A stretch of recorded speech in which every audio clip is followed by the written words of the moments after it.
हे नाथ नारायण वासुदेवा। श्री कृष्ण गोविंद हरे मुरारी, हे नाथ नारायण वासुदेवा। श्री कृष्ण गोविंद हरे मुरारी, हे नाथ नारायण वासुदेवा। श्री कृष्ण गोविंद हरे मुरारी, हे नाथ नारायण वासुदेवा। श्री कृष्ण गोविंद हरे मुरारी, हे नाथ नारायण वासुदेवा। देखिए, ध्यान से सुनिएगा। राजकुमार जी ने जो बात बताई, रघुपति, ये सबसे लास्ट की चर्चा थी। हमें वो तो याद रही जहाँ से सत्संग शुरू किया, जहाँ मैंने पूरा जोर दिया कि कस्तूरी कुंडली बसे, भगवान को पाने कहीं नहीं जाना। दर्शन करने जाओ मंदिरों में, मूर्तियों के कोई बुराई नहीं है, लेकिन जाओ भगवान के साथ। यही एक बिंदु है, जिसको समझ आ जाए, जो शरीर में रहता हुआ अपने को आत्मा का, परमात्मा का अनुभव करने लगे, हर क्षण युद्ध करने लगे। उसे गीता के उस श्लोक की बात हुई कि तस्मात् सर्वेषु कालेषु माम सुमरन युद्ध च। युद्ध च, 24 घंटे अर्जुन बनना है। आप और हम लोग, मुझे कोई खुशी नहीं होती इन बातों को कह करके कि जहां देखी तवा परात, वहां बिताई सारी रात, वहीं बितानी है सारी रात, उन्हीं परिवार के लोगों में रहना है, लेकिन अर्जुन बन के रहना है, आत्मा बन के रहना है। भाई इतना अंतर है। परमात्मा तो अंदर बैठा हुआ नोट कर रहा है ना कि तुम जाल से बाहर निकल के युद्ध कर रहे हो या जाल में बैठे हुए कीर्तन कर रहे हो। आज आपको नई बात बताई है। ये छोटी छोटी बातें रोज बताता हूं सिर्फ इसलिए कि जीवन बदल जाए। एक बात कोई भी मान लो, उसी से जीवन बदल जाएगा। कोई तोते रटन नहीं करनी। अब कल ये मत कहने देना जाल में नहीं फंसना, जाल में नहीं फंसना, ये भी रटना नहीं है। अपने आप को देखो कि मैं जाल में फंसा हुआ हूं कि नहीं फंसा हुआ हूं, मैं किसका अंश हूं, अपने अंशी के साथ रहता हूं। वो कृष्ण है, मैं अर्जुन हूं। मुझे अर्जुन बन के संसार के, परिवार के, सबके काम करने हैं। ये मेरा युद्ध है, बस। यही गोपियों ने किया। मैंने आपको फिर कहा, सिर्फ एक कदम का अंतर है, पीछे तो है ही। जो हमें लगता है कि हमारी दुनिया है, वही तो हम फंसे हुए हैं, इसीलिए वापस आते हैं बार बार। जिसे हम जानते हैं जहां में होना चाहिए, और बस एक कदम आगे है सत्य। हम खड़े हुए हैं असत्य के पाले में, एक कदम पे आगे सत्य है। अब इसको और थोड़ा खुलासा करने का प्रयत्न करता हूं। एक लक्ष्मण रेखा मान लो खींची हुई है परिवार की, समाज की। बहुत ध्यान से सुनिएगा। परिवार की, समाज की लक्ष्मण रेखा खींची हुई है हमारे सामने। वो असत्य के अंदर है। वहां से एक कदम आगे बढ़ गए तो सत्य में चले गए, यानी अपनापन समाप्त हो गया तो सत्य। जब तक अपनापन है तो असत्य। एक शिष्य गुरु के पास गया, गुरुजी ने कहा शरणागति करोगे? बोले हाँ महाराज, पक्का करूंगा। बोले 100%? बोले 100%। बोले कोई बात नहीं, अपना सारा धन लाके मेरी झोली में डाल दो। अपना सारा धन लाके मेरी झोली में डाल दो। वो थैला भर के सब कुछ ले आया। उसमें से 2 रुपए चांदी के सिक्के, देखो सोने का सब कुछ डाल दिया, वो चांदी के सिक्के बचा के रख रहा है। बोला ये क्या है? बोला देखो महाराज जी, ये मेरे दादाजी का है, ये मेरे पिताजी का है, ये नहीं दूंगा मैं आपको। आप और हम लोग इसी मकड़ जाल में तो फंस गए। ये मेरी दादी ने कहा था, ये मेरे पापा ने कहा था। वही लकीर के फकीर किसी गुरु की बात नहीं मानते। उन्होंने कहा तू तो 99% शरणागति कर रहा है, 2% बचा के रख रहा है। आप और हम क्या करते हैं? मैं फिर बता रहा हूं, आप अपने परिवार की रीतियां कीजिए, लेकिन मन से नहीं, व्यवहार में कीजिए। मन में यही रहे कि मेरे तो गिरधर गोपाल, दूसरो ना कोई। लेकिन नहीं, हम तो कसम, हमारे पिताजी कहते थे ये काम करना है। गुरुजी तुम्हारी बात मान रहे हैं, लेकिन उनकी बात पहले मान रहे हैं। फिर गुरु के पास श्रद्धा कहाँ है, विश्वास कहाँ है? बोले कल तो तू कह रहा था कि 100% आपकी शरणागति में आऊंगा, सब कुछ दे दूंगा। क्या मतलब? बेटा भी तुम्हारी गोदी में, पति भी तुम्हारी गोदी में, पत्नी भी तुम्हारी गोदी में, हर रिश्ता तुम्हारी गोदी में मेरा चला गया। त्वमेव सर्वम मम देव देवा। लेकिन यहाँ 2 सिक्के बचा के रख रहे हैं वो बाबूजी। अब आप बताइए, अरे आप और हम लोग तो न जाने क्या क्या बचा के रखते हैं। कैसे हमारा कल्याण होगा? ये जंजाल हमारा कटेगा तो कटेगा कैसे? मैं बार बार कहता हूं, जो ठगाई का काम आप कर रहे हो, प्रेम से नहीं कर रहे। आज नवरात्रे हैं, आज देवी जी को बैठाना है, आज गणेश जी चतुर्थी है, अब गणेश जी को बैठाना है। मन कहां पर है? लीपा पोती में है। मन तो परिवार को अपना माने हुए है। कल्याण कैसे होगा? फिर सत्संग में आने का, किसी गुरु के पास जाने का लाभ क्या? आप बताइए। अगर अपने अंदर सुधार ही नहीं ला रहे तो बेकार है जाना। इसीलिए बोल रहा हूं, पीछे संसार है, वहां अपनापन है, असत्य है, एक कदम पर सत्य है, एक कदम आगे सत्य है। इससे ज्यादा इसकी कहानी नहीं गाई जा सकती। और बताऊं, जिस दिन आप लोगों के हृदय में चाह जगेगी, एग्जैक्टली क्या है?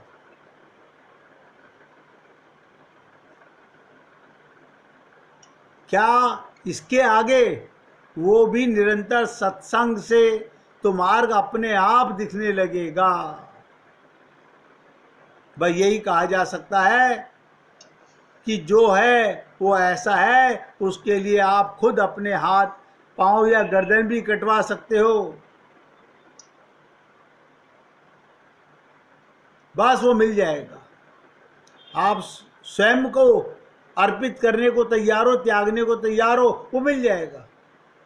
हम सोच भी नहीं सकते कि वो कितना प्यारा है, और हमारे बिल्कुल ठीक सामने, और हमारा ही है।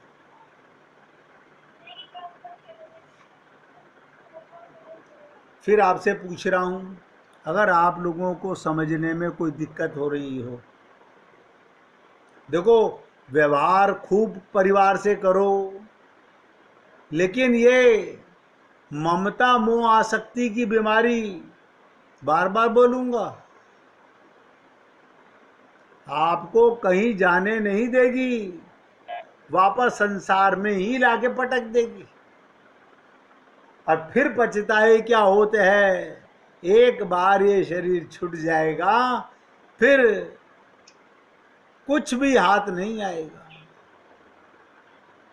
सत्संग आप लोग सुनते हैं तो मैं इतना कड़वा सत्य बोल रहा हूं। इससे आगे अगर वाकई किसी के हृदय में ये प्रेरणा जागृत होती है कि मुझे तो इसी जन्म में कल्याण करना है। देखिए राजकुमार जी बार बार कहते हैं कि समय बहुत थोड़ा है, तो मैं तो कह रहा हूँ तो एक सेकंड की भी जरूरत नहीं है, एक कदम आगे बढ़ाना है मन का बस। पीछे सब असत्य है, आगे सत्य है। हर व्यक्ति के रथ पर भगवान श्री कृष्ण बैठे हुए हैं। आप भगवान का कहना मानो तो युद्ध करो, ममता मोह आसक्ति के में पड़ो तो कुत्ते बिल्ली गधे बनो, आपके हाथ में है। कोई भी सुन ले, अगर कुत्ते बिल्ली गधे बनना है तो उनकी मानो, और अंदर बैठा परमात्मा की मानना है तो उसके निमित्त कर्म वही करना है। मां को खाना ही बनाना है, पत्नी को पति को ही रिझाना है, मगर भगवान का मान करके। ये है उसका युद्ध, ये है उसका रथ। इसलिए भगवान ने कहा तस्मात् सर्वेषु कालेषु माम सुम्रन युद्ध से। देखिए आगे बढ़ूं इसलिए पूछ रहा हूं, जो ये बात बताई है, पक्षी चिल्ला रहे थे हमें जाल में नहीं फंसना है, और जाल में फंसे हुए थे। अब तो मैं उम्मीद करता हूं आप लोगों को कल की बात भी समझ आ गई होगी, कस्तूरी कुंडली वसे, और आज की बात भी समझ में आ गई होगी कि हम कौन से जंजाल में फंसे हुए हैं, और वहीं बर्बादी, वहीं टाइम पास करने में लगे हुए हैं। कल तक जी रहे थे अपने पिता का, माता का, संसार के बनकर, आज जी रहे हैं गुरु और भगवान के बनकर। बस जीना वही, रहना वही, खाना पीना वही, चलना वही, सारे कार्य वही करने हैं। कोई नहीं कह रहा अपनी पत्नी को छोड़ दो, कोई नहीं कह रहा अपने पति को छोड़ दो, अपने बच्चों को छोड़ दो।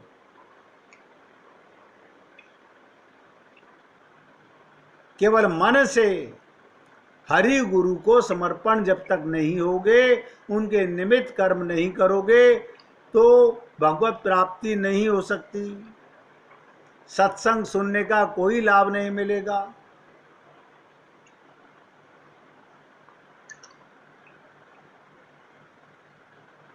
इसलिए निवेदन करना मेरा कार्य है। अच्छा लगे, देखो कोई एक दृष्टांत पकड़ता हूँ रोजाना और प्रयत्न करता हूँ उसी पर एक बात मान लो कि जाल में नहीं फंसना।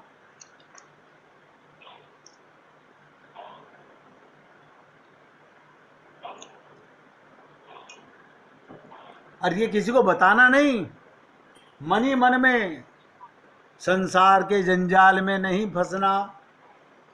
शादी में जाना, चलो चलो शादी में चलो, क्या बात है, मन में कहो प्रभु जी जंजाल में नहीं फंसना। बर्थडे में जाना है, हाँ चलो कोई बात नहीं, चलो खूब चिल्लाओ हैप्पी बर्थडे टू यू, अंदर से जाल में नहीं फंसना। यानी व्यवहार करना, एक्टिंग करना सीख लो अगर कल्याण करना चाहते हो।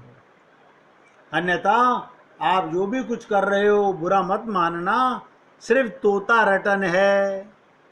जो पक्षी चिल्ला रहे हैं जाल में नहीं फंसना, फंसे हुए वो हम कर रहे हैं।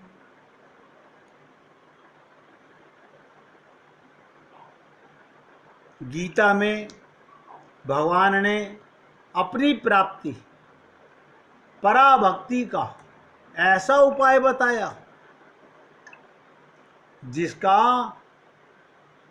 कोई तोड़ नहीं बताइए। जिसका कोई तोड़ नहीं। गीता के 18वें अध्याय का 51वें श्लोक से लेके 55वें श्लोक तक,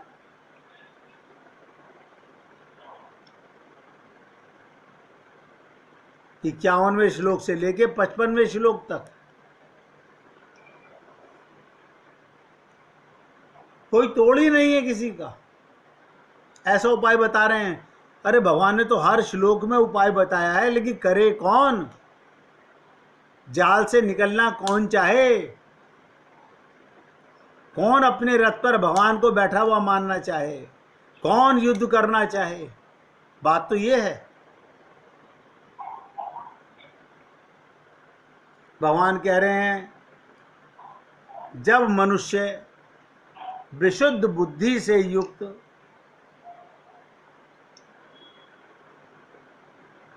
एकांत सेवी मिताहारी मन वाणी शरीर को जीता हुआ, देखो कमाल की बात है, मन वाणी और शरीर को जीता हुआ, सदा वैराग्य को धारण करने वाला, संसार में रहना भगवान से राग करके।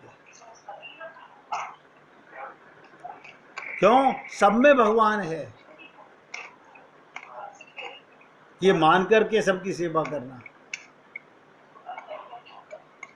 भगवान कहते हैं, निरंतर ध्यान परायण दृढ़ धारणा से अंतःकरण को वश में करके शब्द स्पर्श आदि विषयों को त्याग कर राग द्वेष नष्ट करके, हम राग द्वेष नष्ट कर दें, हमारा पॉसिबल ही नहीं है।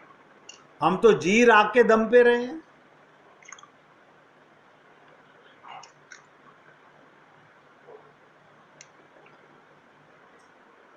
ये सब बातें आपसे सिर्फ इसलिए की जा रही हैं कि आप कल्याण कर सकते हो, कल्याण के अधिकारी हो। इसलिए बार बार निवेदन कर रहा हूं आपसे कि प्रयत्नशील रहो, कोशिश करते रहो, कामयाबी तुम्हारे कदम चूमेगी। लेकिन करने से होगा, बिना करे कुछ नहीं होने वाला। अब आप में से कोई भी बताइए, ये जाल की लीला समझ में आई कि नहीं आई? पक्षी जाल में फंसा हुआ चिल्ला रहा है, जाल में नहीं फंसना, जाल में नहीं फंसना। क्या आप और हम लोग उसी जंजाल में नहीं फंसे हुए हैं?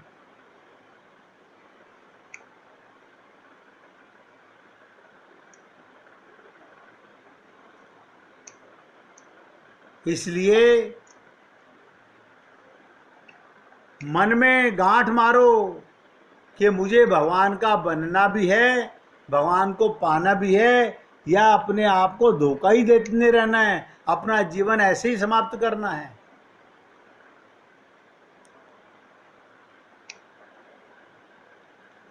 ये कौन डिसाइड करेगा? हमें डिसाइड करना है।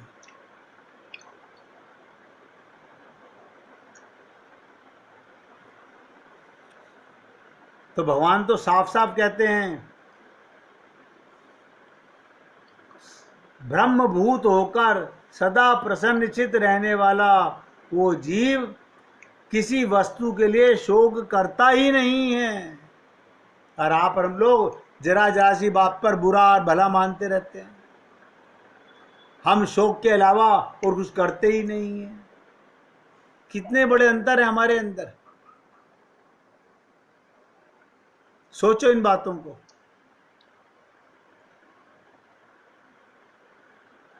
भगवान कहते हैं, ऐसा जीव मेरी पराभक्ति पाकर के उस पराभक्ति से मेरे तत्व को भली भांति जानता है,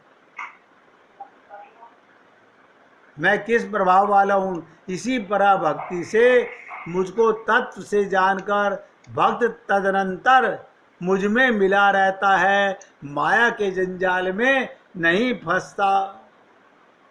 और आप और हम सब लोग माया के जंजाल में फंसे हुए हैं और अंदर बैठे हुए कह रहे हैं जाल में नहीं फंसना।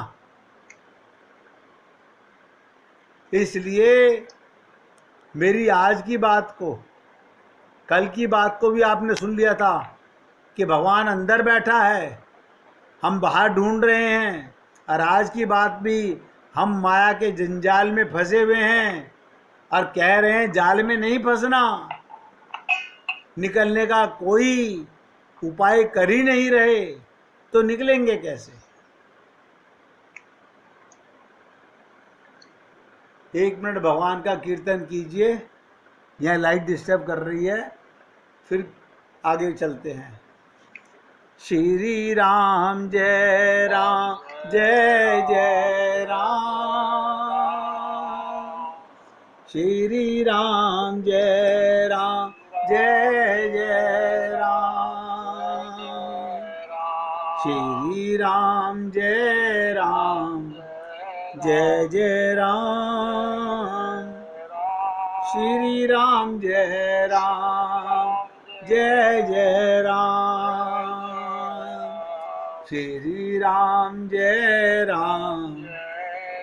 जय राम, श्री राम जय जय राम, श्री राम जय जय राम, श्री राम जय